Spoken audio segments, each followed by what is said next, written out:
Hey guys, just doing a quick update of how the habanero chilies are doing in the deep water culture method.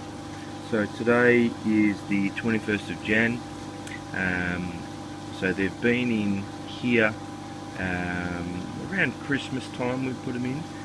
So yeah, I changed out the nutrients last week to a just to a grow nutrient, and I topped them all as well. And you can see this one's not one of the best ones, but let's see if I can zoom in, and just in there you can sort of see where the topping is. But all this growth here has come up. Here's probably a better one. You can see the two to the top there that will start growing. So they're looking good. This one's probably the biggest out of all of them. The stem's nice and thick. You can sort of see here where I've topped it. What I did notice was the roots were a bit dark for my liking, so I emptied out some of the water yesterday, and I'll show you what's happened. You can see the oxygen roots have come, sort of see the little white roots at the top there?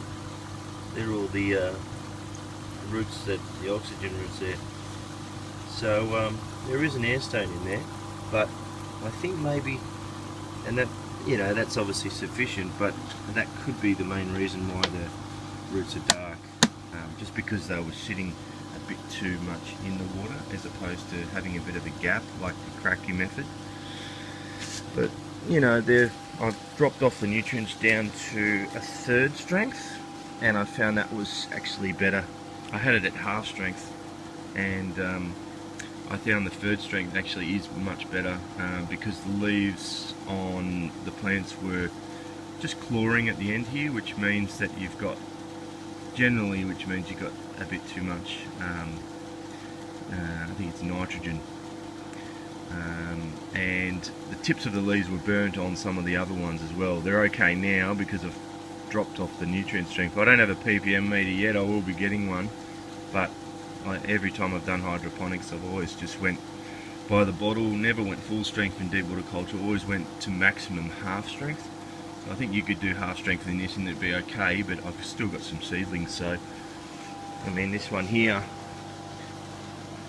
that one's growing really well. This one here, I don't know what it's doing. I haven't even topped it, but it's sort of shooting out all this new growth around the sides. So it's amazing what you'll see with plants because of the genetics. I mean, you see this one here, and then you have a look at the one next to it. You know, this one here and this one over here, definitely I'll keep probably the seeds, I dare say, of these two, and probably maybe this one as well.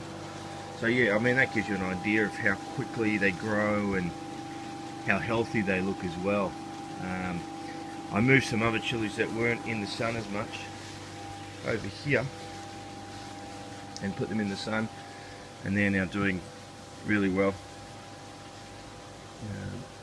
Yeah, you can sort of see that's a seedling. That's the same size as the smaller one over here in the deep water culture. And look at the difference in size of that compared to the other one. Just have a quick look at the roots on this side. So I've sort of had to drop the water level. Let's see if I can focus in. There we go. Yeah, so they're looking okay. I mean, you're getting some white, some brown, but the white ones now are obviously the oxygen ones. So it just needed a bit more oxygen. So I dropped the water level with the tap here, and away you go.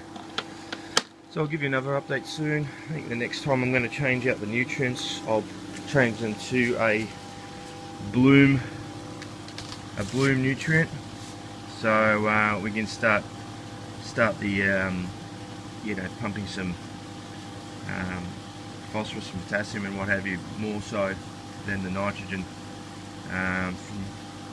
From what I've heard, they don't like nitrogen too much, but they're doing alright. They're doing fine. So anyway, thanks for watching, guys. I'll speak to you soon in another video.